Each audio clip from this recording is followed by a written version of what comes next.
የእግዚአብሔር ልጅ መሆን ስለማትችል ነው። እግዚአብሔርን ማወቅና የእግዚአብሔር ልጅ መሆን የሰማይና የምድር ያህል ይለያያሉ። ልጅ ለመሆን መንግሥተ ሰማያትን አክሰስ ለማድረግ በጽዮን አባል ለመሆን በበጉ ሰርግ ላይ ለመገኘት ለዘላለም ከመላእክቱ ጋር አብሮ ጌታን ለማምለክ ልጅ መሆን የሚባል መስፈርት አለ። ለዚህ ነው አደባባይ ወጥተን ተቀበል ምንለው። እንድትቀበል እግዚአብሔር ስለሚያዝ ነው። ስትቀበለው ነው የምታውቀው።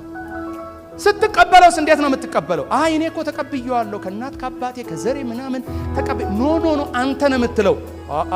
ሮሜ 10:9 ይመጣላ። እዚህ ላይ ምን ይላል?